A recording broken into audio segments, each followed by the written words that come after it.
Coach, a nice little time away, a week away. What does that kind of do for the guys, especially with the team? I know you're halfway through the season, but just having that time away in the hotel help build a little camaraderie. Yeah, I think. I mean, road trips are always a lot of fun. Those are the things, when teams come back for reunions years later. Most of the stories are about things that happen on the road. But we love being at home too. So I mean, I think that's why it's important. I think early in the year for us to have a good road trip, whether it be in a tournament or a road series somewhere in the first 4 weeks before we start conference play. This is going to be a long one though. A 5-hour bus ride tomorrow and then play and then get up the next morning and go to Georgia and only have the 1 day of rest.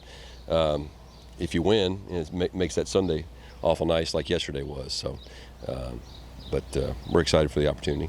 I know you mentioned on Saturday maybe with the rotation having a little bit of a different look this week. What at least at this point does it look like that'll shape up to be? Will Johnson's going to start tomorrow, and we'll see how that goes. I really would like to develop him as a starting pitcher. I think he has the potential to be a good one, at least as good as this team needs or has. And then Detmer and Dallas will pitch obviously on the weekend.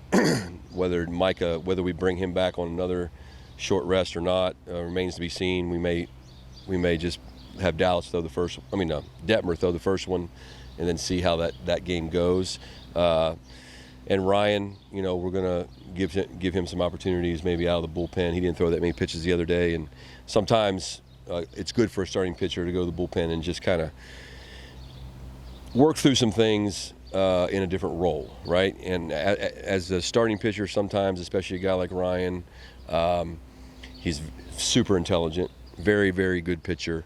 But sometimes they're not as aggressive in the strike zone as they need to be because they're trying to manipulate the whole game versus attacking each pitch, attacking each inning, or batter each inning and so forth. And so, on some of the teams that I've coached in the past, we've had some success of giving a guy kind of taking some pressure off, giving him a chance to pitch him in the right spot, give him a chance to kind of really be aggressive in that inning or two, and then you put him back in the rotation and he's learned something. So I haven't fully decided because, our club isn't that deep enough to maybe do all that. But we'll just kind of attack them one at a time and see what happens. Who are some of those next guys in the bullpen that step up that could be some options for that third starting role if you decide to go that way? Well, obviously Johnston could be, it would be tough to do it this week because of the short week, because of the short rest, with the 4 games in 5 days. I think Cortez, obviously on this team, and that's why we left him out there for so long the other day, to give him an opportunity to throw all of his other pitches. Sometimes in shorter roles, he relies on the fastball a lot. And obviously, in today's college baseball, that with so much video and analytics and everybody, you can't hide anything. There's no secrets. So he would be an option. I think Palisch make a really good starting pitcher. He's a lot better pitcher today than he was in the last 4 years. No disrespect to Stanford, he's just older. And Coach Yeske's done a phenomenal job with his breaking ball and changeup. I actually think he'd be a really good starting pitcher. I just don't know if we're good enough in the bullpen to handle it. Let's just see. But I think there are some options down there. And so let's just get through tomorrow and see. You got to win the ball game, and then see how many guys we use to do that. Coach Dylan Rock, named co-SEC Player of the Week, the first one you've had this season. Just talk about his performance and just what you saw from him this week and just, what he means. Yeah, obviously he's a big part of what we're doing. He's a guy that proven track record. There's a lot of those transfers. We had some guys on the team with proven track record, like Boast and Minnick when he's healthy type thing. But Rock is a guy that just had outstanding track record, and he's only gotten better here. All of that experience has really helped him. I think Coach Early has really helped him, and I think he's starting to understand how to not be so analytical.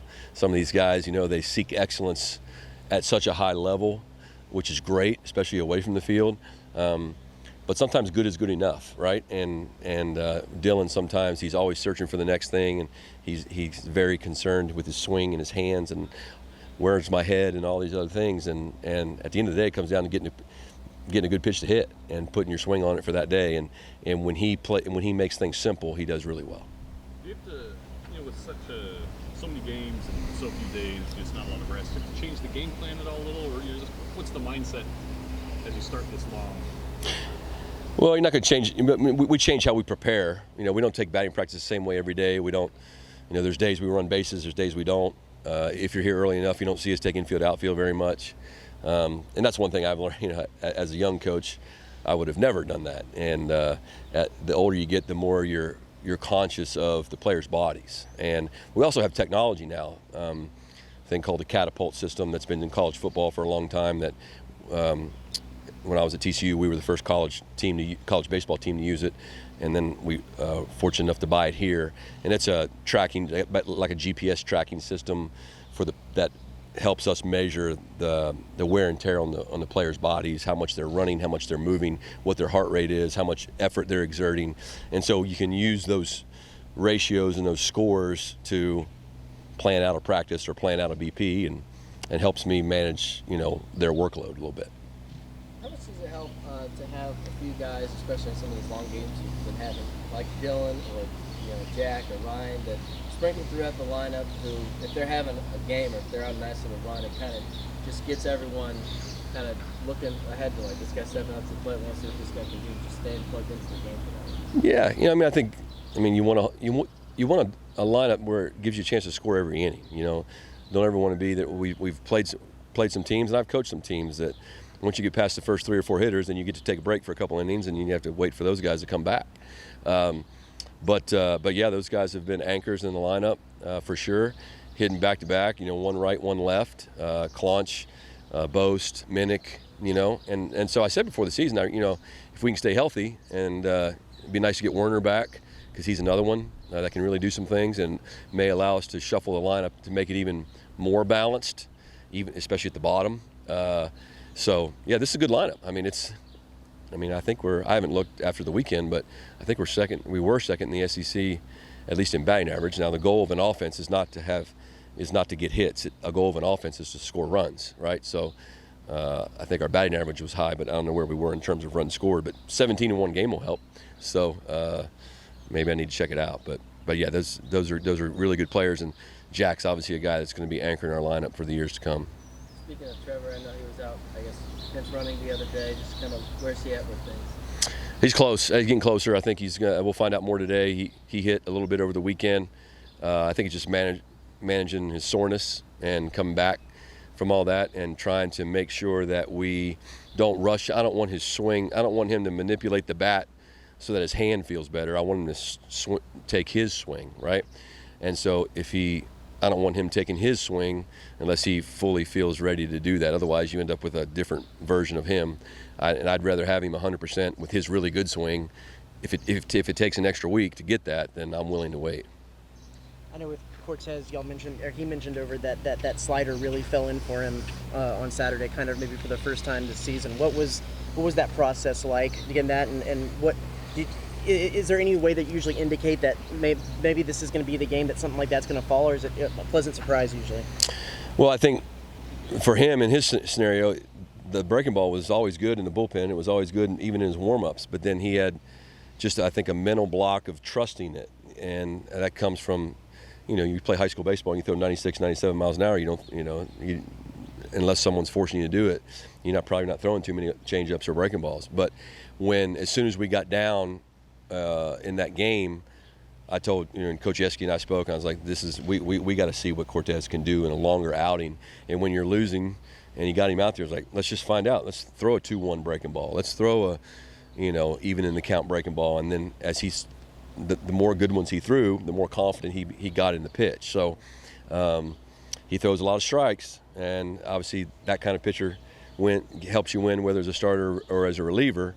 The difference as a starter in college baseball now these days is people get to prepare for you differently. And so that's why you have to have all those pitches, because they're going to know the things he does well and the things he's still learning. So we'll see. He could end up being one of those guys, but we'll attack these games probably one at a time.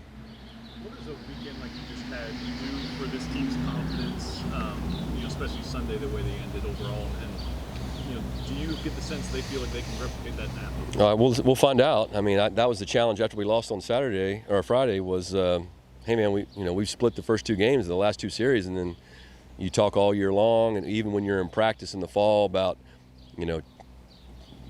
how Saturday and Sunday being that day that usually decides a series, right? Especially in this league, and 2 weeks in a row we lost to Auburn and Alabama, something like that. Yeah, and with a chance to win. And so at some point you better start winning some of these series, and that was obviously plain as day. And so I thought Micah did a good job. We got some big hits. Kentucky, they were really banged up on the mound. That not to take anything away from our team, but they were without a couple of their number 1 pitchers out, and then they had another starter that was banged up. So, but that happens to us too, right? So that happens to every team throughout the course of a season, and your job's to take advantage of it. So we did. Good to go. All right. Thanks, Coach. All right, guys. Safe